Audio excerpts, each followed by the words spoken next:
BJP 'ਚ ਚਲੇ ਜਾਂਦੇ ਨੇ ਤਾਂ ਫਿਰ ਉਸ ਤਰੀਕੇ ਨੂੰ ਕਿਵੇਂ ਦੇਖਿਆ ਜਾਵੇ ਕਿ ਇੱਕੋ ਘਰ ਦੇ ਵਿੱਚ ਬੀਜੇਪੀ ਦੇ ਵੱਡੇ ਲੀਡਰ ਨੇ ਤੇ ਇੱਕੋ ਘਰ ਦੇ ਵਿੱਚ ਕਾਂਗਰਸ ਦੇ ਵੀ ਵਿਧਾਇਕ ਨੇ। ਮੇਰੇ ਘਰ 'ਚ ਕੀ ਚੱਲ ਰਿਹਾ ਉਹ ਮੈਂ ਪਬਲਿਕ ਫੋਰਮ ਤੇ ਕਿਉਂ ਡਿਸਕਸ ਕਰਾਂ? ਬਹੁਤਾ ਨਿੱਜੀ ਨਹੀਂ ਪੁੱਛਿਆ ਕਿਉਂਕਿ ਇਹ ਤਾਂ ਪਬਲਿਕਲੀ ਜੋ ਕੁਝ ਹੋਇਆ ਉਹ ਤਾਂ ਸਭ ਨੂੰ ਪਤਾ। ਮੈਂ ਤਾਂ ਉਸ ਦੇ ਉੱਪਰ ਕੀ ਕੋਈ ਵਿਚਾਰ ਚਰਚਾ ਹੋਈ ਕੋਈ ਆਪਸ ਦੇ ਵਿੱਚ ਕੀ? ਮੈਂ ਕੱਟੜਵਾਦ ਵਿੱਚ ਨਹੀਂ ਯਕੀਨ ਕਰਦਾ। ਬੀਜੇਪੀ ਇਸ ਟਾਈਮ ਤੇ ਜੋ ਉਹਨਾਂ ਦੀ ਪਾਲਿਸੀ ਆ, ਜਿਹੜੀ ਨਫ਼ਰਤ ਦੀ ਰਾਜਨੀਤੀ ਉਹ ਕਰ ਰਹੇ ਆ, ਇਹ ਇਸ ਦੇਸ਼ ਵਾਸਤੇ ਬੜੀ ਖਤਰਨਾਕ ਹੈ।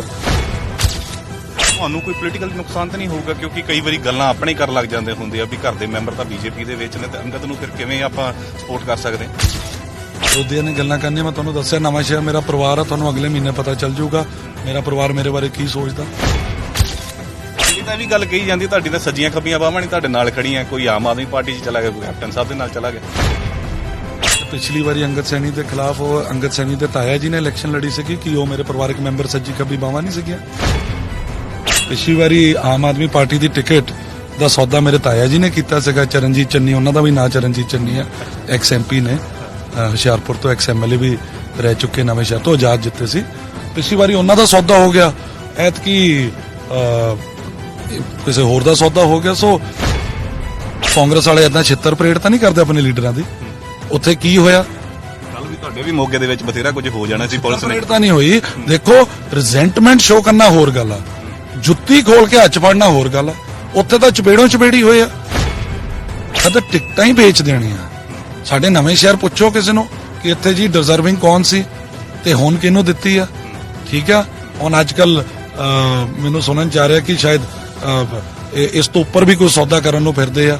ਸੋ ਇਹ ਪਤਾ ਨਹੀਂ, ਇਹ ਤਾਂ ਜਿੱਦਾਂ ਬੋਲੀ ਨਹੀਂ ਹੁੰਦੀ ਪ੍ਰੋਗਰੈਸਿਵ ਬਿਡਿੰਗ ਹੁੰਦੀ ਆ, ਇਹ ਤਾਂ ਪ੍ਰੋਗਰੈਸਿਵ ਬਿਡਿੰਗ ਚੱਲ ਰਹੀ ਆ।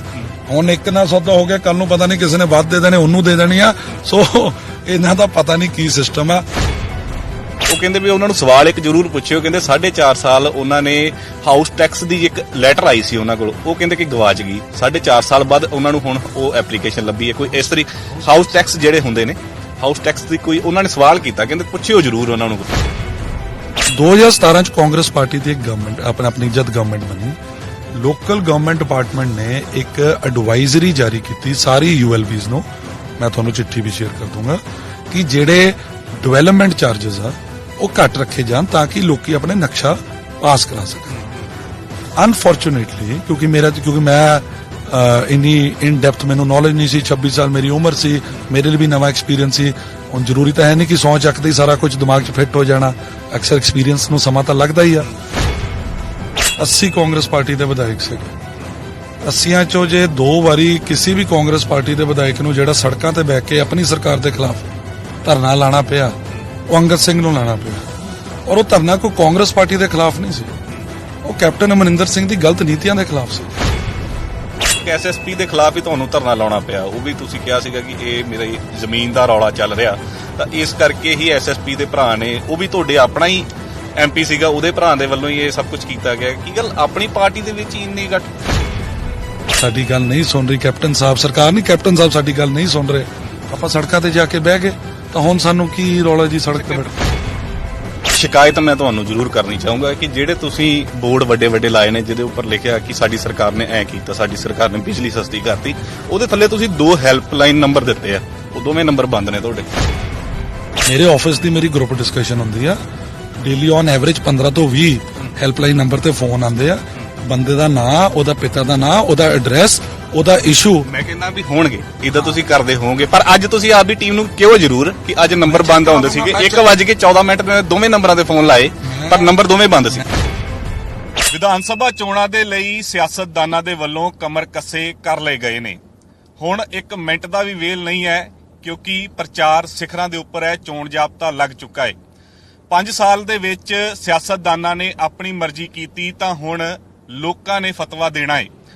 ਫਤਵਾ ਜਾਣਨ ਦੇ ਲਈ ਇਸ ਵੇਲੇ ਅਸੀਂ ਹਲਕਾ ਨਵਾਂ ਸ਼ਹਿਰ ਦੇ ਵਿੱਚ ਪਹੁੰਚੇ ਹਾਂ। ਨਵਾਂ ਸ਼ਹਿਰ ਦੇ ਵਿਧਾਇਕ ਅੰਗਦ ਸੈਣੀ ਸਾਡੇ ਨਾਲ ਨੇ, ਗੱਲਬਾਤ ਕਰਾਂਗੇ। ਨੌਜਵਾਨ ਲੀਡਰ ਨੇ, 2017 ਦੀਆਂ ਵਿਧਾਨ ਸਭਾ ਦੇ ਵਿੱਚ ਸਭ ਤੋਂ ਛੋਟੀ ਉਮਰ ਦੇ ਵਿਧਾਇਕ ਬਣੇ ਸੀ। ਗੱਲਬਾਤ ਕਰਦੇ ਹਾਂ ਸੈਣੀ ਸਾਹਿਬ, ਸਭ ਤੋਂ ਪਹਿਲਾਂ ਤਾਂ ਸਵਾਗਤ। ਅਤੇ ਕਿਵੇਂ ਦਾ ਚੱਲ ਰਿਹਾ ਚੋਣ ਪ੍ਰਚਾਰ? ਹੁਣ ਤਾਂ ਸਭ ਕੁਝ ਗੱਡੀਆਂ 'ਚ ਹੀ ਲੱਗਦਾ। ਹੁਣ ਗੱਡੀਆਂ 'ਚ ਤਾਂ ਸ਼ੁਰੂ ਤੋਂ ਹੀ ਗੱਡੀਆਂ 'ਚ ਹੀ ਰਿਹਾ ਜੀ। ਤੇ ਚੋਣ ਪ੍ਰਚਾਰ ਠੀਕ ਹੈ ਜੀ, ਬੜਾ ਅੱਛਾ ਲੋਕਾਂ ਦਾ ਪਿਆਰ ਮਿਲ ਰਿਹਾ, ਰਿਸਪੌਂਸ ਮਿਲ ਰਿਹਾ ਤੇ ਡਟੇ ਹੋਏ ਆਪਾਂ। ਬਾਕੀ ਹਲਕੇ ਦੇ ਵਿੱਚ ਸਭ ਤੋਂ ਵੱਧ ਧਰਨੇ ਤੁਹਾਡੇ ਖਿਲਾਫ ਤੇ ਤੁਸੀਂ ਲਾਉਂਦੇ ਰਹੇ ਹੋ, ਚਾਹੇ ਪ੍ਰਸ਼ਾਸਨ ਦੇ ਉਲਟ ਹੋਵੇ, ਤਾਂ ਇਸ ਵਾਰ ਲੋਕ ਕਿਹੋ ਜਿਹਾ ਰਿਸਪੌਂਸ ਦੇ ਰਹੇ ਆ? ਦੇਖੋ, ਧਰਨਾ ਆਪਾਂ ਅਸੂਲਾਂ ਤੇ ਲਾਏ ਆ ਜੀ, ਭਾਵੇਂ ਆਪਣੀ ਸਰਕਾਰ ਦੇ ਖਿਲਾਫ ਲਾਏ ਆ। ਗੱਲ ਇਹ ਹੈ ਕਿ ਮੈਂ ਤਾਂ ਇਹ ਗੱਲ ਅਕਸਰ ਸਟੇਜਾਂ ਤੇ ਵੀ ਕਰਦਾ ਲੋਕਾਂ ਨਾਲ ਕਿ ਪਿਛਲੇ 5 ਸਾਲਾਂ 'ਚ 80 ਕਾਂਗਰਸ ਪਾਰਟੀ ਦੇ ਵਿਧਾਇਕ ਸੀਗੇ। 80 ਚੋਂ ਜੇ 2 ਵਾਰੀ ਕਿਸੇ ਵੀ ਕਾਂਗਰਸ ਪਾਰਟੀ ਦੇ ਵਿਧਾਇਕ ਨੂੰ ਜਿਹੜਾ ਸੜਕਾਂ ਤੇ ਬਹਿ ਕੇ ਆਪਣੀ ਸਰਕਾਰ ਦੇ ਖਿਲਾਫ ਧਰਨਾ ਲਾਣਾ ਪਿਆ, ਉਹ ਅੰਗਦ ਸਿੰਘ ਨੂੰ ਲਾਣਾ ਪਿਆ। ਔਰ ਉਹ ਧਰਨਾ ਕੋਈ ਕਾਂਗਰਸ ਪਾਰਟੀ ਦੇ ਖਿਲਾਫ ਨਹੀਂ ਸੀ, ਉਹ ਕੈਪਟਨ ਅਮਰਿੰਦਰ ਸਿੰਘ ਦੀ ਗਲਤ ਨੀਤੀਆਂ ਦੇ ਖਿਲਾਫ ਸੀ। ਕਿਉਂਕਿ ਗਲਤ ਨੂੰ ਗਲਤ ਕਹਿਣਾ ਸ਼ੁਰੂ ਤੋਂ ਸਾਡੇ ਬਜ਼ੁਰਗਾਂ ਨੇ ਸਾਨੂੰ ਸਿਖਾਇਆ। ਔਰ ਜੇ ਕੋਈ ਬੰਦਾ ਗਲਤ ਕਰੂਗਾ, ਸਾਡਾ ਇਲਾਕਾ ਇਗਨੋਰ ਕਰੂਗਾ, ਸਾਡੇ ਕਾਂਗਰਸ ਪਾਰਟੀ ਦੇ ਵਰਕਰਸ ਨੂੰ ਇਗਨੋਰ ਕਰੂਗਾ, ਔਰ ਤਾਂ ਫਿਰ ਸੜਕਾਂ ਤੇ ਤਾਂ ਉਤਰਨਾ ਹੀ ਪਊਗਾ ਆਪਣੀ ਲੜਾਈ ਲੜਨ ਵਾਸਤੇ। ਸੋ ਮੈਂ ਕੈਪਟਨ ਅਮਰਿੰਦਰ ਸਿੰਘ ਦੀਆਂ ਨੀਤੀਆਂ ਕਦੋਂ ਕੁ ਗਲਤ ਲੱਗਣ ਲੱਗੀਆਂ ਤੁਹਾਨੂੰ? ਦੇਖੋ, ਇਹ ਫਰਜ਼ ਬਣਦਾ ਹਰ ਇੱਕ, ਦੇਖੋ ਇੱਕ ਆਰਗੇਨਾਈਜੇਸ਼ਨ ਹੈ ਕਾਂਗਰਸ ਪਾਰਟੀ। 2017 ਚ ਲੋਕਾਂ ਨੇ ਬੜੇ ਚਾਅ ਨਾਲ ਸਰਕਾਰ ਬਣਾਈ ਸੀ ਔਰ ਕੈਪਟਨ ਸਾਹਿਬ ਦੇ ਚਿਹਰੇ ਤੇ ਜਿਹੜੀ ਇਲੈਕਸ਼ਨ ਲੜ ਹੋਈ ਸੀ। 17 ਚ ਸਰਕਾਰ ਬਣੀ, ਉਸ ਤੋਂ ਬਾਅਦ 1.5 ਸਾਲ ਚੱਲਦਾ ਰਿਹਾ ਜਿੱਦਾਂ ਰੂਟੀਨ ਚ ਹਰ ਇੱਕ ਬੰਦੇ ਨੂੰ ਸੀਗੀ ਕਿ ਠੀਕ ਹੈ, ਹਰ ਇੱਕ ਬੰਦੇ ਦੀ ਆਪਣੀ ਪੇਸ ਹੁੰਦੀ ਹੈ ਕੰਮ ਕਰਨ ਦੀ। 2018-19 ਤੋਂ ਬਾਅਦ ਫਿਰ ਹੌਲੀ ਹੌਲੀ ਇਹ ਮਹਿਸੂਸ ਹੋਣ ਲੱਗ ਪਿਆ ਕਿ ਜਿਹੜੀਆਂ ਚੀਜ਼ਾਂ ਡਿਲੀਵਰ ਹੋਣੀਆਂ ਚਾਹੀਦੀਆਂ ਉਹ ਕਿਤੇ ਨਾ ਕਿਤੇ ਨਹੀਂ ਡਿਲੀਵਰ ਹੋ ਪਾ ਰਹੀਆਂ। ਵਿੱਚ ਜਦ ਇਹ ਦੇਖਣ ਲੱਗ ਪਏ ਕਿ ਕਿਤੇ ਨਾ ਕਿਤੇ ਕੈਪਟਨ ਸਾਹਿਬ ਇਹ ਮਜੀਠੀਏ ਦੀ ਮਦਦ ਜਾਂ ਬਾਦਲ ਪਰਿਵਾਰ ਦੀ ਮਦਦ ਜਿਹੜਾ ਕਰ ਰਹੇ ਆ ਜਿੱਦਾਂ ਵੀ ਹੈ, ਤੇ ਫਿਰ ਹੌਲੀ ਹੌਲੀ ਸੁਰ ਉੱਠਣੇ ਸ਼ੁਰੂ ਹੋ ਗਏ। ਬਾਗੀ ਸੁਰ ਕਦੀ ਵੀ ਇੱਕ ਦਿਨ ਚ ਨਹੀਂ ਉੱਠਦੇ ਹੁੰਦੇ। ਪਿਛਲੇ ਲੰਬੇ ਸਮੇਂ ਤੋਂ ਕੈਪਟਨ ਅਮਰਿੰਦਰ ਸਿੰਘ ਦੀਆਂ ਨੀਤੀਆਂ ਨੂੰ ਤਾਂ ਤੁਸੀਂ ਕਟਹਿਰੇ ਦੇ ਵਿੱਚ ਖੜਾ ਕਰ ਹੀ ਦਿੱਤਾ ਹੈ, ਉਹ ਤਾਂ ਸਾਰਿਆਂ ਨੇ ਕਰ ਦਿੱਤਾ ਤੇ ਉਹਨੂੰ ਨਤੀਜਾ ਵੀ ਜਿਹੜਾ ਉਹਨਾਂ ਨੂੰ ਮਿਲ ਗਿਆ। ਇੱਕ ਮੈਂ ਤੁਹਾਡੀ ਵੀਡੀਓ ਦੇਖਦਾ ਸੀ 6 ਮਹੀਨੇ ਕਿ 8 ਮਹੀਨੇ ਪੁਰਾਣੀ ਹੋਊਗੀ, ਇੱਕ ਐਸਐਸਪੀ ਦੇ ਖਿਲਾਫ ਹੀ ਤੁਹਾਨੂੰ ਧਰਨਾ ਲਾਉਣਾ ਪਿਆ। ਉਹ ਵੀ ਤੁਸੀਂ ਕਿਹਾ ਸੀਗਾ ਕਿ ਇਹ ਮੇਰੇ ਜ਼ਮੀਨ ਦਾ ਰੌਲਾ ਚੱਲ ਰਿਹਾ, ਤਾਂ ਇਸ ਕਰਕੇ ਹੀ ਐਸਐਸਪੀ ਦੇ ਭਰਾ ਨੇ, ਉਹ ਵੀ ਤੁਹਾਡੇ ਆਪਣਾ ਹੀ ਐਮਪੀ ਸੀਗਾ, ਉਹਦੇ ਭਰਾ ਦੇ ਵੱਲੋਂ ਹੀ ਇਹ ਸਭ ਕੁਝ ਕੀਤਾ ਗਿਆ। ਕੀ ਗੱਲ ਆਪਣੀ ਪਾਰਟੀ ਦੇ ਵਿੱਚ ਹੀ ਇੰਨੇ ਗੱਠ ਹੈਗੇ ਨੇ? ਦੇਖੋ, ਐਸਐਸਪੀ ਦੇ ਖਿਲਾਫ ਧਰਨਾ ਸੀ ਔਰ ਜੇ ਕੋਈ ਵੀ ਬੰਦਾ ਕੋਈ ਧੱਕਾ ਕਰੂਗਾ, ਕੋਈ ਹੋਵੇ, ਭਾਵੇਂ ਮੁੱਖ ਮੰਤਰੀ ਹੋਵੇ, ਭਾਵੇਂ ਕੋਈ ਹੋਵੇ, ਧੱਕਾ ਨਾ ਕਰੀਦਾ ਨਾ ਸਹੀਦਾ। 2018 ਚ ਅੰਮ੍ਰਿਤਸਰ ਮੇਰੇ ਕੋਆਪਰੇਟਿਵ ਟਰਾਂਸਪੋਰਟ, ਜਿਹੜੀ ਕੋਆਪਰੇਟਿਵ ਸੁਸਾਇਟੀ ਮੇਰੀ ਟਰਾਂਸਪੋਰਟ, ਉਹਦੀ ਇਲੈਕਸ਼ਨ ਸੀ। ਪੂਰੀ ਮੀਡੀਆ ਉੱਥੇ ਮੌਕੇ ਤੇ ਮੌਜੂਦ ਸੀ ਔਰ ਸਰੇਆਮ ਉੱਥੇ, ਕਿਉਂਕਿ ਉਹਨਾਂ ਦਾ ਲੋਕਲ ਏਰੀਆ ਸੀਗਾ, ਜਿਹੜੇ ਉੱਥੇ ਦੇ ਜਿਹੜੇ ਐਸਐਸਪੀ ਸੀ ਉਹ ਅੰਮ੍ਰਿਤਸਰ ਨੂੰ ਬਿਲੋਂਗ ਕਰਦੇ ਆ, ਉਹਨਾਂ ਦਾ ਏਰੀਆ ਆਫ ਇਨਫਲੂਐਂਸ ਸੀਗਾ। ਸੋ ਉੱਥੇ ਸਾਨੂੰ ਮਹਿਸੂਸ ਹੋਇਆ ਸਾਡੇ ਨਾਲ ਧੱਕਾ ਹੋ ਰਿਹਾ। ਉਹਦੀ ਪ੍ਰੋਪਰ ਬਕਾਇਦਾ ਵੀਡੀਓਗ੍ਰਾਫੀ ਹੋਈ। ਜਦ ਸਾਨੂੰ ਲੱਗਿਆ ਕਿ ਸਰਕਾਰ ਸਾਡੀ ਗੱਲ ਨਹੀਂ ਸੁਣ ਰਹੀ, ਕੈਪਟਨ ਸਾਹਿਬ ਸਾਡੀ ਗੱਲ ਨਹੀਂ ਸੁਣ ਰਹੇ, ਆਪਾਂ ਸੜਕਾਂ ਤੇ ਜਾ ਕੇ ਬਹਿ ਗਏ। ਤਾਂ ਹੁਣ ਸਾਨੂੰ ਕੀ ਰੌਲਾ ਜੀ ਸੜਕ ਤੇ ਕੈਪਟਨ ਅਮਰਿੰਦਰ ਸਿੰਘ ਨੇ ਪ੍ਰਸ਼ਾਸਨ ਨੂੰ ਵੀ ਖੋਲ ਦਿੱਤੀ ਸੀ, ਕੋਈ ਨਹੀਂ ਚੱਕ ਕੇ ਰੱਖੋ, ਆਪਣੇ ਬੰਦਿਆਂ ਦੀ ਵੀ ਗੱਲ ਨਹੀਂ ਸੁਣਨੀ। ਨਹੀਂ, ਦੇਖੋ ਗੱਲ ਇਹ ਹੈ ਕਿ ਉਸ ਸਮੇਂ ਇੱਕ ਇਲੈਕਸ਼ਨ ਹੋਣੀ ਸੀ, ਆਪਾਂ ਵੀ wanted a free and fair election under videography. Unfortunately ਉਹ ਗੱਲ ਹੋਈ ਨਹੀਂ ਜੀ ਉੱਥੇ। ਤੇ ਜਦੋਂ ਸਾਨੂੰ ਮਹਿਸੂਸ ਹੋਇਆ ਕਿ ਉਹ ਠੀਕ ਨਹੀਂ ਹੋ ਰਿਹਾ, ਆਪਾਂ ਸੜਕਾਂ ਤੇ ਬਹਿ ਗਏ। ਔਰ ਉਸ ਤੋਂ ਬਾਅਦ ਐਵੇਂ ਮੈਂ ਕਹਾਂ, ਜਦ ਇਸ਼ੂ ਬਹੁਤ ਬੜਾ ਆਊਟ ਆਫ ਪ੍ਰਪੋਰਸ਼ਨ ਬਲੋ ਹੋ ਗਿਆ, ਲੋਕੀ ਸੜਕਾਂ ਤੇ ਆ ਕੇ ਵੀਡੀਓ ਐਵੀਡੈਂਸ ਬਣ ਗਏ, ਤਾਂ ਕਿਤੇ ਨਾ ਕਿਤੇ ਫਿਰ ਜਿਹੜੀ ਕਾਂਗਰਸ ਪਾਰਟੀ ਦੇ ਜਿਹੜੇ ਹੋਰ ਸੀਨੀਅਰ ਲੀਡਰਸ਼ਿਪ ਆ, ਉਹਨਾਂ ਨੇ ਵਿੱਚ ਬਹਿ ਕੇ ਸਾਡਾ ਬੈਠ ਕੇ ਜੋ ਵੀ ਗੱਲਬਾਤ ਕਰਾਈ। ਚਲੋ, ਇਹ ਤਾਂ ਗੱਲ ਹੋ ਗਈ। ਫਿਰ ਉਸ ਤੋਂ ਬਾਅਦ ਸਮਾਂ ਫਿਰ ਨਿਕਲ ਗਿਆ। 2020 ਵਿੱਚ ਕੋਵਿਡ ਦਾ ਸਮਾਂ ਆ ਗਿਆ। ਕੋਵਿਡ ਤੋਂ ਬਾਅਦ ਜਦ ਸਰਕਾਰ ਦੇ 2-3 ਫੈਸਲੇ ਕੈਪਟਨ ਸਾਹਿਬ ਦੇ ਜਿਹੜੇ ਉਹਨਾਂ ਨੇ ਕੀਤੇ, ਜਿਹਦੇ ਵਿੱਚ ਫਤਿਹ ਜੰਗ ਬਾਜਵੇ ਦੇ ਬੇਟੇ ਨੂੰ ਨੌਕਰੀ ਦੇਣ ਦਾ ਫੈਸਲਾ ਕੀਤਾ, ਜਾਂ 1-2 ਹੋਰ ਉਹਨਾਂ ਨੇ ਜਿਹੜੇ ਫੈਸਲੇ ਕੀਤੇ ਸੀ, ਮੈਂ ਪਰਸਨਲੀ ਉਹ ਫੈਸਲਿਆਂ ਨਾਲ ਸਹਿਮਤ ਨਹੀਂ ਸੀ। ਕਿਉਂਕਿ ਦੇਖੋ, ਗੱਲ ਇਹ ਹੈ ਕਿ ਜਿਹੜਾ ਡਿਜ਼ਰਵ ਕਰਦਾ, ਜਾਂ ਜਿਹੜਾ ਬੰਦਾ ਵਿਚਾਰਾ ਕੋਈ ਇਕਨੋਮਿਕਲੀ ਵੀਕਰ ਸੈਕਸ਼ਨ ਨੂੰ ਬਿਲੋਂਗ ਕਰਦਾ, ਹੀ ਸ਼ੁੱਡ ਬੀ ਗਿਵਨ ਪ੍ਰੈਫਰੈਂਸ। ਠੀਕ ਹੈ, ਹੁਣ ਮੇਰੇ ਵਰਗੇ ਬਲੈਸਡ ਬੱਚਿਆਂ ਨੂੰ ਜੇ ਇੰਸਪੈਕਟਰ ਹੀ ਭਰਤੀ ਕਰਾਣਾ, ਆਈ ਡੋਂਟ ਥਿੰਕ ਕਿ ਕੋਈ ਬਹੁਤੀ ਅੱਛੀ ਸੋਚ ਸੀ। ਮੈਂ ਉਸ ਟਾਈਮ ਤੇ ਬੜਾ ਵੋਕਲੀ ਇਸ ਗੱਲ ਦਾ ਵਿਰੋਧ ਕੀਤਾ, ਸਾਡੇ ਸੁਨੀਲ ਜਾਖੜ ਜੀ ਨੇ ਇਸ ਗੱਲ ਦਾ ਵਿਰੋਧ ਕੀਤਾ, ਹੋਰ ਸੀਨੀਅਰ ਲੀਡਰਸ਼ਿਪ ਨੇ ਵਿਰੋਧ ਕੀਤਾ, ਔਰ ਉਸ ਗੱਲ ਦਾ ਖਮਾਇਜਾ ਮੈਨੂੰ ਇਹ ਭੁਗਤਣਾ ਪਿਆ ਕਿ ਇੱਥੇ ਜਿਹੜੇ ਬੰਦੇ ਨਾਲ ਮੇਰੀ 2018 ਚ ਅੰਮ੍ਰਿਤਸਰ ਲੜਾਈ ਹੋਈ ਸੀ, ਉਹਨੂੰ ਚੱਕ ਕੇ ਮੇਰੇ ਨਵੇਂ ਸ਼ਹਿਰ SSP ਲਾ ਦਿੱਤਾ ਗਿਆ। ਉਹ ਫਿਰ ਜਾਣਬੁੱਝ ਕੇ ਲਾਇਆ ਗਿਆ। ਇਹ ਕੀ ਸਮਝਿਆ ਜਾਵੇ ਇਸ ਗੱਲ ਨੂੰ? ਅੱਛਾ, ਇੱਕ ਗੱਲ ਦੀ ਚਰਚਾ ਬਹੁਤ ਹੋ ਰਹੀ ਹੈ, ਕਹਿੰਦੇ ਵੀ ਅੰਗਦ ਸੈਣੀ ਦੀ ਮਿਸਿਸ BJP 'ਚ ਚਲੇ ਜਾਂਦੇ ਨੇ, ਤਾਂ ਫਿਰ ਉਸ ਤਰੀਕੇ ਨੂੰ ਕਿਵੇਂ ਦੇਖਿਆ ਜਾਵੇ ਕਿ ਇੱਕੋ ਘਰ ਦੇ ਵਿੱਚ BJP ਦੇ ਵੱਡੇ ਲੀਡਰ ਨੇ ਤੇ ਇੱਕੋ ਘਰ ਦੇ ਵਿੱਚ ਕਾਂਗਰਸ ਦੇ ਵੀ ਵਿਧਾਇਕ ਨੇ? ਦੇਖੋ, ਪਹਿਲੀ ਗੱਲ ਤਾਂ ਹਰ ਇੱਕ ਇੰਡੀਵਿਜੂਅਲ ਦੀ ਆਪਣੀ ਵਿਚਾਰਧਾਰਾ ਹੁੰਦੀ ਆ। ਅੱਜ ਕੱਲ ਤਾਂ ਇੱਕ ਘਰ 'ਚ ਜੇ 4 ਜੀ ਆ, ਕਈ ਵਾਰੀ ਉਹ 4 ਦੇ 4 ਜੀ 4 ਵੱਖਰੀ ਪਾਰਟੀਆਂ ਨੂੰ ਵੋਟਾਂ ਪਾ ਦਿੰਦੇ ਆ, ਨਹੀਂ ਹੁੰਦਾ ਏਦਾਂ। ਬਾਕੀ ਜਿੱਥੇ ਤੱਕ ਮੇਰੇ ਘਰ ਦੀ ਗੱਲ ਆ, ਇਹ ਮੇਰਾ ਇੱਕ ਪਰਸਨਲ ਇਸ਼ੂ ਹੈ ਜੀ। ਮੈਂ ਆਪਣੀ ਘਰ ਦੀ ਗੱਲਾਂ, ਠੀਕ ਆ, ਮੈਂ ਇੱਕ ਪਬਲਿਕ ਲਾਈਫ 'ਚ ਆ, ਪਰ ਮੇਰੇ ਘਰ 'ਚ ਕੀ ਚੱਲ ਰਿਹਾ ਉਹ ਮੈਂ ਪਬਲਿਕ ਫੋਰਮ ਤੇ ਕਿਉਂ ਡਿਸਕਸ ਕਰਾਂ? ਮੈਂ ਤੁਹਾਨੂੰ ਪੁੱਛਿਆ ਤੁਹਾਡੇ ਘਰ ਸਭ ਕੁਝ ਠੀਕ ਚੱਲ ਰਿਹਾ, ਸੋ ਆਪਾਂ ਇਹਦੇ ਬਾਰੇ ਮੈਂ ਇਸ ਗੱਲ ਤੇ ਕੋਈ ਬਹੁਤਾ ਸਮਝਦੇ। ਨਵਾਂ ਸ਼ਹਿਰ ਦੇ ਲੋਕ ਮੇਰਾ ਪਰਿਵਾਰ ਆ। ਮੇਰੇ ਪਿਤਾ ਜੀ ਦੀ ਮੌਤ 2010 ਵਿੱਚ ਹੋਈ ਸੀ, ਮੇਰੀ 19 ਸਾਲ ਉਮਰ ਸੀ। 19 ਸਾਲ ਦੀ ਉਮਰ ਤੋਂ 17 ਸਾਲ ਦੀ ਉਮਰ ਤੋਂ ਮੈਂ ਸਿਆਸਤ 'ਚ ਆ, ਔਰ ਮੇਰੇ ਪਿਤਾ ਜੀ ਦੀ ਮੌਤ ਤੋਂ ਬਾਅਦ ਹਰ ਇੱਕ ਵਾਰੀ ਨਵਾਂ ਸ਼ਹਿਰ ਦੇ ਲੋਕਾਂ ਨੇ ਮੈਨੂੰ ਆਪਣੇ ਬੱਚਿਆਂ ਵਾਂਗੂ ਰੱਖਿਆ, ਆਪਣੇ ਭਰਾਵਾਂ ਵਾਂਗੂ ਰੱਖਿਆ, ਮੇਰੇ ਸਿਰ ਤੇ ਹੱਥ ਰੱਖਿਆ। ਮੇਰੇ ਪਰਿਵਾਰ ਨੂੰ ਪਤਾ ਕਿ ਅੱਜ ਕੋਈ ਵੀ ਜਿਹੜੀ ਗੱਲ ਮੇਰੇ ਪਰਿਵਾਰ 'ਚ ਹੁੰਦੀ, ਮੇਰੇ ਪਰਿਵਾਰ ਨੂੰ ਪਤਾ। ਮੈਂ ਆਨਸਰੇਬਲ ਨਵਾਂ ਸ਼ਹਿਰ ਦੇ ਲੋਕਾਂ ਨੂੰ, ਮੈਂ ਹੋਰ ਕਿਸੇ ਨੂੰ ਕੋਈ ਆਨਸਰੇਬਲ ਨਹੀਂ। ਕੋਈ ਨਿੱਜੀ ਮੈਂ ਕੋਈ ਬਹੁਤਾ ਨਿੱਜੀ ਵੀ ਨਹੀਂ ਪੁੱਛਿਆ, ਕਿਉਂਕਿ ਇਹ ਤਾਂ ਪਬਲਿਕਲੀ ਜੋ ਕੁਝ ਹੋਇਆ ਉਹ ਤਾਂ ਸਭ ਨੂੰ ਪਤਾ। ਮੈਂ ਤਾਂ ਉਸ ਦੇ ਉੱਪਰ ਕੀ ਕੋਈ ਵਿਚਾਰ ਚਰਚਾ ਹੋਈ ਕੋਈ ਆਪਸ ਦੇ ਵਿੱਚ? ਕੀ ਮੈਂ ਉਹੀ ਗੱਲ, ਮੈਂ ਪਰਸਨਲੀ ਇੱਕ ਸੈਕੂਲਰ ਥਾਟ ਦਾ ਬੰਦਾ ਜੀ, ਮੈਂ ਕੱਟੜਵਾਦ ਵਿੱਚ ਨਹੀਂ ਯਕੀਨ ਕਰਦਾ, ਔਰ ਮੈਂ ਸਮਝਦਾ ਕਿ BJP ਇਸ ਟਾਈਮ ਤੇ ਜੋ ਉਹਨਾਂ ਦੀ ਪਾਲਿਸੀ ਆ, ਜਿਹੜੀ ਨਫ਼ਰਤ ਦੀ ਰਾਜਨੀਤੀ ਉਹ ਕਰ ਰਹੇ ਆ, ਇਹ ਇਸ ਦੇਸ਼ ਵਾਸਤੇ ਬੜੀ ਖਤਰਨਾਕ ਆ। ਕੋਈ ਵੀ ਇਨਸਾਨ, ਭਾਵੇਂ ਮੇਰਾ ਕੋਈ ਆਪਣਾ ਪਰਿਵਾਰਕ ਮੈਂਬਰ ਹੋਵੇ, ਜਿਹੜਾ ਇਸ ਸੋਚ ਦੇ ਨਾਲ ਖੜਦਾ, ਮੈਂ ਉਸ ਸੋਚ ਨਾਲ ਸਹਿਮਤ ਨਹੀਂ ਆ, ਠੀਕ ਹੈ, ਮੇਰੀ ਆਪਣੀ ਸੋਚ ਆ। ਹੋ ਸਕਦਾ ਮੇਰੀ ਇਸ ਸੋਚ ਨਾਲ ਕੋਈ ਹੋਰ ਸਹਿਮਤ ਨਾ ਹੋਵੇ, ਬਟ ਮੈਂ ਆਈ ਡੋਂਟ ਬਿਲੀਵ ਇਨ ਵਾਟ ਦੇ ਬਿਲੀਵ, BJP ਬਿਲੀਵਸ, ਜਿਹੜੀ ਉਹ ਪੋਲਿਟਿਕਸ ਆਫ ਹੇਟਰੇਟ ਆ, ਜਾਂ ਜਿਹੜੀ ਪੋਲਰਾਈਜੇਸ਼ਨ ਔਨ ਕਾਸਟ ਬੇਸ ਆ, ਇਹ ਚੀਜ਼ਾਂ ਬਹੁਤ ਮੈਂ ਸਮਝਦਾ ਮਾੜੀ ਮੰਦਭਾਗੀ ਗੱਲਾਂ। ਔਰ ਜੋ 1 ਸਾਲ ਤੋਂ ਹੋਇਆ ਆਪਣੇ ਪੰਜਾਬੀਆਂ ਨਾਲ, ਕਿਸਾਨਾਂ ਨਾਲ, ਮਜ਼ਦੂਰਾਂ ਨਾਲ, ਇਹ ਗੱਲ ਭੁਲਾਈ ਨਹੀਂ ਜਾ ਸਕਦੀ। ਕਿੰਨੇ ਲੋਕਾਂ ਨੇ ਆਪਣੀ ਜਾਨ ਗਵਾਈ ਆ, ਕਿੰਨਾ ਲੋਕਾਂ ਨੇ ਆਪਣੇ ਘਰ-ਬਾਰ, ਆਪਣੇ ਕਾਰੋਬਾਰ ਖਰਾਬ ਕਰਕੇ ਦਿੱਲੀ ਬਾਰਡਰਾਂ ਤੇ ਜਾ ਕੇ ਬੈਠੇ ਆ। ਇਹ ਕੁਰਬਾਨੀਆਂ ਭੁਲਾਈ ਨਹੀਂ ਜਾ ਸਕਦੀ। ਇਸ ਚੀਜ਼ ਦਾ ਤੁਹਾਨੂੰ ਕੋਈ ਪੋਲੀਟੀਕਲ ਨੁਕਸਾਨ ਤਾਂ ਨਹੀਂ ਹੋਊਗਾ? ਕਿਉਂਕਿ ਕਈ ਵਾਰੀ ਗੱਲਾਂ ਆਪਣੇ ਕਰ ਲੱਗ ਜਾਂਦੇ ਹੁੰਦੇ ਆ ਵੀ ਘਰ ਦੇ ਮੈਂਬਰ ਤਾਂ BJP ਦੇ ਵਿੱਚ ਨੇ, ਤੇ ਅੰਗਦ ਨੂੰ ਫਿਰ ਕਿਵੇਂ ਆਪਾਂ ਸਪੋਰਟ ਕਰ ਸਕਦੇ ਹਾਂ? ਵਿਰੋਧੀਆਂ ਨੇ ਗੱਲਾਂ ਕਰਨੀਆਂ। ਮੈਂ ਤੁਹਾਨੂੰ ਦੱਸਿਆ ਨਵਾਂ ਸ਼ਹਿਰ ਮੇਰਾ ਪਰਿਵਾਰ ਆ, ਤੁਹਾਨੂੰ ਅਗਲੇ ਮਹੀਨੇ ਪਤਾ ਚੱਲ ਜਾਊਗਾ ਮੇਰਾ ਪਰਿਵਾਰ ਮੇਰੇ ਬਾਰੇ ਕੀ ਸੋਚਦਾ। ਅੱਛਾ, ਤੁਹਾਡੇ ਲਈ ਤਾਂ ਵੀ ਗੱਲ ਕਹੀ ਜਾਂਦੀ, ਤੁਹਾਡੀ ਤਾਂ ਸੱਜੀਆਂ ਖੱਬੀਆਂ ਬਾਹਾਂ ਨਹੀਂ ਤੁਹਾਡੇ ਨਾਲ ਖੜੀਆਂ, ਕੋਈ ਆਮ ਆਦਮੀ ਪਾਰਟੀ 'ਚ ਚਲਾ ਗਿਆ, ਕੋਈ ਕੈਪਟਨ ਸਾਹਿਬ ਦੇ ਨਾਲ ਚਲਾ ਗਿਆ। ਕੌਣ ਹੈ ਸੱਜੀ ਖੱਬੀ ਬਾਹਾਂ? ਮੈਨੂੰ ਦੱਸਿਓ, ਮੈਨੂੰ ਤਾਂ ਪਤਾ ਨਹੀਂ ਕਿਹਦੀ ਗੱਲ ਕਰ ਰਹੇ ਹੋ। ਕਹਿੰਦੇ ਆਮ ਆਦਮੀ ਪਾਰਟੀ ਦੇ ਵਿੱਚ ਜਿਹੜੇ ਦਾਅਵੇਦਾਰੀ ਨੇ ਹੁਣ ਟਿਕਟ ਦੇ, ਉਹ ਅੰਗਦ ਸੈਣੀ ਦੇ ਹੀ ਬਣਾਏ ਨੇ, ਅੰਗਦ ਸੈਣੀ ਦੇ ਨਾਲ ਚੱਲਦੇ ਰਹੇ ਨੇ, ਤੇ ਅੱਜ ਉਹੀ ਅੰਗਦ ਸੈਣੀ ਦੇ ਵਿਰੋਧ 'ਚ। ਤੇ ਪਿਛਲੀ ਵਾਰੀ ਅੰਗਦ ਸੈਣੀ ਦੇ ਖਿਲਾਫ ਉਹ ਅੰਗਦ ਸੈਣੀ ਦੇ ਤਾਇਆ ਜੀ ਨੇ ਇਲੈਕਸ਼ਨ ਲੜੀ ਸੀਗੀ, ਕਿ ਉਹ ਮੇਰੇ ਪਰਿਵਾਰਕ ਮੈਂਬਰ ਸੱਜੀ ਖੱਬੀ ਬਾਹਾਂ ਨਹੀਂ ਸੀਗੀਆਂ? ਪਿਛਲੀ ਵਾਰੀ ਵੀ ਲੜਾਈ ਲੜੀ ਅੰਗਦ ਸਿੰਘ ਨੇ 2017 ਚ। ਪਿਛਲੀ ਵਾਰੀ ਆਮ ਆਦਮੀ ਪਾਰਟੀ ਦੀ ਟਿਕਟ ਦਾ ਸੌਦਾ ਮੇਰੇ ਤਾਇਆ ਜੀ ਨੇ ਕੀਤਾ ਸੀਗਾ, ਚਰਨਜੀਤ ਚੰਨੀ, ਉਹਨਾਂ ਦਾ ਵੀ ਨਾਂ ਚਰਨਜੀਤ ਚੰਨੀ ਆ, ਐਕਸ MP ਨੇ, ਹੁਸ਼ਿਆਰਪੁਰ ਤੋਂ ਐਕਸ MLA ਵੀ ਰਹਿ ਚੁੱਕੇ, ਨਵੇਂ ਸ਼ਹਿਰ ਤੋਂ ਆਜ਼ਾਦ ਜਿੱਤੇ ਸੀ।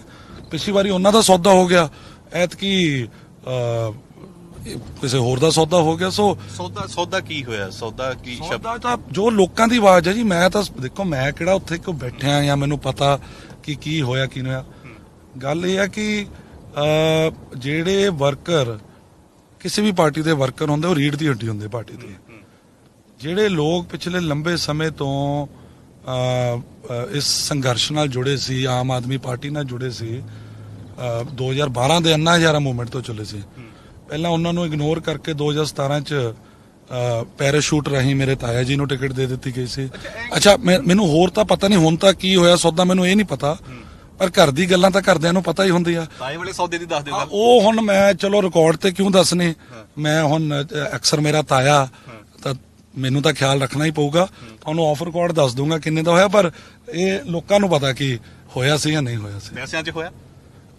ਮੈਂ ਚਲੋ ਲੋਕੀ ਸਭ ਜਾਣਦੇ ਜੀ, ਮੈਂ ਇਹਦੇ ਬਾਰੇ ਕੁਝ ਬੋਲਣਾ ਐ ਕਿਉਂ ਕਿ ਅੰਗਦ ਸੈਣੀ ਦੇ ਦੋਸਤ ਵੀ ਬਾਗੀ ਹੋ ਜਾਂਦੇ ਨੇ, ਤਾਇਆ ਜੀ ਦੇ ਖਿਲਾਫ ਵੀ ਚੋਣ ਲੜੀ, ਤਾਂ ਘਰ ਦੇ ਵਿੱਚ ਵੀ ਜੋ ਮਾਹੌਲ ਚੱਲ ਰਿਹਾ, ਇਹ ਐ ਕਿਉਂ ਅੰਗਦ ਦੇ ਕਰੀਬੀ ਹੀ ਕਿਉਂ ਅੰਗਦ ਦੇ ਖਿਲਾਫ ਨੇ? ਦੱਸੋ ਬ੍ਰਦਰ, ਕਿਹੜਾ ਦੋਸਤ ਹੈ ਮੈਨੂੰ ਦੱਸੋ ਤਾਂ ਸਹੀ, ਨਾ ਤਾਂ ਲੋ। ਤੁਹਾਡੇ ਹਲਕੇ ਦੇ ਹੀ ਕਹਿੰਦੇ ਨੇ ਲੋਕ ਕਿ ਜਿਹੜਾ ਆਮ ਆਦਮੀ ਪਾਰਟੀ ਤੋਂ ਹੁਣ ਟਿਕਟ ਦਾ ਦਾਅਵੇਦਾਰ ਹੈ, ਉਮੀਦਵਾਰ ਹੈ, ਉਹੀ ਅੰਗਦ ਸੈਣੀ ਦਾ ਖਾਸ ਮਿੱਤਰ ਰਿਹਾ। ਨਹੀਂ, ਗੱਲ ਮੇਰੇ ਕੋਈ ਖਾਸ ਮਿੱਤਰ ਨਹੀਂ, ਗੱਲ ਇਹ ਹੈ ਕਿ ਪਾਰਟੀ ਇੱਕ ਆਰਗੇਨਾਈਜੇਸ਼ਨ ਆ, ਉਹ ਆਪਣੇ ਕਾਂਗਰਸ ਪਾਰਟੀ ਦੇ ਕਮੇਟੀ ਦੇ ਪਹਿਲਾਂ ਪ੍ਰਧਾਨ ਰਹੇ ਆ, MC ਰਹੇ ਆ।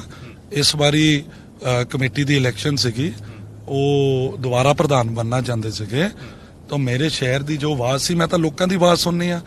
ਉਹਨਾਂ ਨੇ ਹੁਣੇ ਕਮੇਟੀ ਦੀ ਇਲੈਕਸ਼ਨ ਵੇਲੇ ਇੱਕ ਸਾਂਝਾ ਮੰਚ ਬਣਾ ਲਿਆ, ਜਿਹੜੇ ਆਮ ਆਦਮੀ ਪਾਰਟੀ ਦੇ ਕੈਂਡੀਡੇਟ ਆ ਉਹਨਾਂ ਦੇ ਜਿਹੜੇ 3-4 MCs ਦਾ ਗਰੁੱਪ ਪਲੱਸ BSP ਪਲੱਸ ਆਪ, 4 ਪਾਰਟੀਆਂ ਨੇ ਇਕੱਠੇ ਹੋ ਕੇ ਇਲੈਕਸ਼ਨ ਲੜੀ ਸੀ ਅੱਜ ਤੋਂ 1 ਸਾਲ ਪਹਿਲਾਂ। ਕਮੇਟੀ ਦੀ ਇਲੈਕਸ਼ਨ ਵੀ 14 ਫਰਵਰੀ ਨੂੰ ਹੋਈ ਸੀ, ਹਾਲੇ ਸਾਲ ਪੂਰਾ ਨਹੀਂ ਹੋਇਆ, 14 ਫਰਵਰੀ ਨੂੰ 1 ਸਾਲ ਪੂਰਾ ਹੋਣਾ। 4 ਪਾਰਟੀਆਂ ਨੇ ਇਕੱਠੇ ਹੋ ਕੇ ਨਵਾਂ ਸ਼ਹਿਰ ਇਲੈਕਸ਼ਨ ਲੜੀ, ਆਪਾਂ ਇਕੱਲੇ ਲੜੀ। ਨਵਾਂ ਸ਼ਹਿਰ ਦੇ ਲੋਕਾਂ ਦੇ ਜੋ ਆਵਾਜ਼ ਸੀ ਉਸ ਮੁਤਾਬਕ ਆਪਾਂ ਕੰਮ ਕੀਤਾ, ਔਰ ਨਵਾਂ ਸ਼ਹਿਰ ਦੇ ਲੋਕਾਂ ਨੇ ਚੌਥੀ ਵਾਰੀ ਮੇਰੀ ਲਗਾਤਾਰ ਕਮੇਟੀ ਬਣਾਈ ਆ।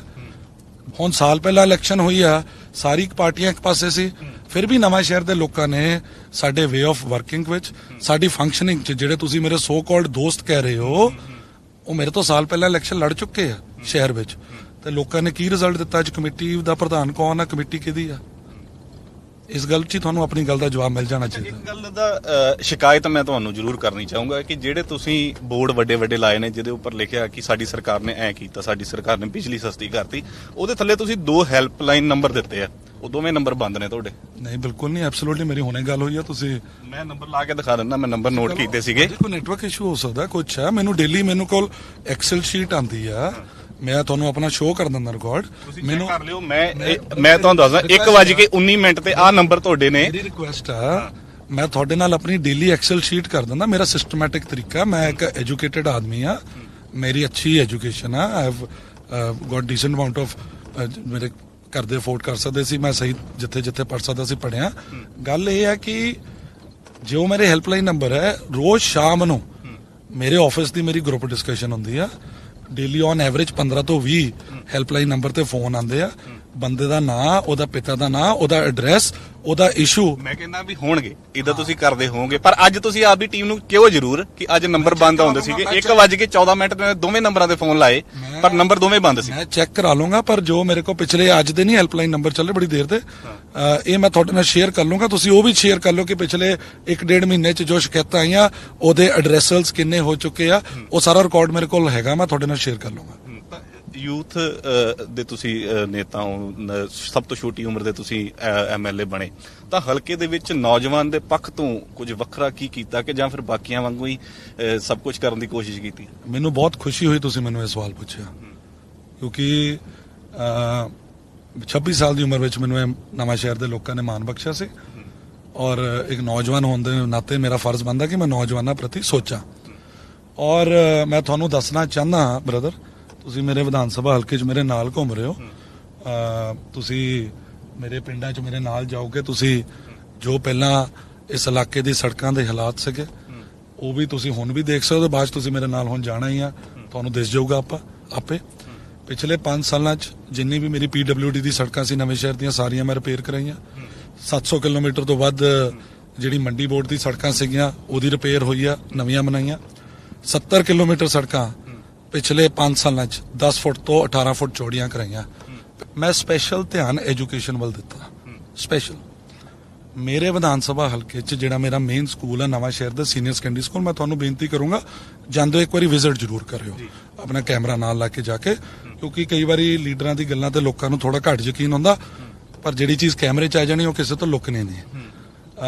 6.5 ਕਰੋੜ ਰੁਪਏ ਦੀ ਲਾਗਤ ਨਾਲ ਮੇਰੇ ਨਵਾਂ ਸ਼ਹਿਰ ਦੇ ਸਰਕਾਰੀ ਸਕੂਲ ਵਿੱਚ ਅੱਜ ਕੰਮ ਚੱਲਦਾ ਪਿਆ। ਇੱਕ ਬਿਲਡਿੰਗ ਕੰਪਲੀਟ ਹੋ ਚੁੱਕੀ, ਦੂਜੀ ਬਿਲਡਿੰਗ ਦਾ ਕੰਮ ਚੱਲ ਰਿਹਾ। ਜਿਸ ਦਿਨ ਮੈਨੂੰ ਨਵਾਂ ਸ਼ਹਿਰ ਦੇ ਲੋਕਾਂ ਨੇ MLA ਚੁਣਿਆ ਸੀ, ਨਵਾਂ ਸ਼ਹਿਰ ਦਾ ਜਿਹੜਾ ਸੀਨੀਅਰ ਸੈਕੰਡਰੀ ਸਕੂਲ ਉਹਦੇ 'ਚ 1100 ਬੱਚੇ ਦੀ ਸਟਰੈਂਥ ਸੀ, ਅੱਜ ਉਸੇ ਸਕੂਲ ਵਿੱਚ 2300 ਬੱਚੇ ਦੀ ਸਟਰੈਂਥ ਆ, ਇਹਨੂੰ ਵੈਰੀਫਾਈ ਵੀ ਕਰ ਸਕਦੇ ਹੋ। ਔਰ ਜਦੋਂ ਮੇਰਾ ਸੈਕੰਡ ਜਿਹੜਾ ਬਿਲਡਿੰਗ ਕੰਪਲੀਟ ਹੋ ਜਾਊਗੀ the same school will have more than 3000 students 3000 ਤੋਂ ਵੱਧ ਬੱਚਾ ਉਸ ਸਕੂਲ 'ਚ ਹੋਗਾ। ਐਂਡ ਇਹ ਇੱਕ ਛੋਟਾ ਜਿਹਾ ਐਗਜ਼ਾਮਪਲ ਆ। ਇਸ ਤੋਂ ਇਲਾਵਾ ਮੇਰੇ ਇਲਾਕੇ ਦੇ ਜਿੰਨੇ ਵੀ ਸਕੂਲਸ ਨੇ ਉੱਥੇ ਨਵੀਂ ਬਿਲਡਿੰਗਾਂ ਕਮਰੇ ਆਪਾਂ ਬਣਾਏ ਆ ਮੈਕਸਿਮਮ ਸਕੂਲਾਂ 'ਚ। ਮੈਂ ਤੁਹਾਨੂੰ ਡਿਟੇਲ ਪ੍ਰੋਵਾਈਡ ਕਰ ਸਕਦਾ। ਐਂਡ ਅਪਾਰਟ ਫਰਮ ਦਿਸ ਮੇਰੇ ਵਿਧਾਨ ਸਭਾ ਹਲਕੇ 'ਚ ਇਨਫੈਕਟ ਬੰਗੇ ਹਲਕੇ 'ਚ ਵੀ ਕੋਈ ਵੀ ਸਰਕਾਰੀ ਕਾਲਜ ਨਹੀਂ ਸੀ। ਮੇਰੇ ਗ੍ਰੈਂਡਫਾਦਰ ਸਰਦਾਰ ਦਿਲਬਾਗ ਸਿੰਘ ਜੀ 6 ਵਾਰੀ ਲੋਕਾਂ ਨੇ ਉਹਨਾਂ ਨੂੰ ਐਮਐਲਏ ਬਣਾਇਆ ਨਵੇਂ ਸ਼ਹਿਰ ਤੋਂ, ਕੈਬਨਿਟ ਮਿਨਿਸਟਰ ਸੀ 92 ਚ।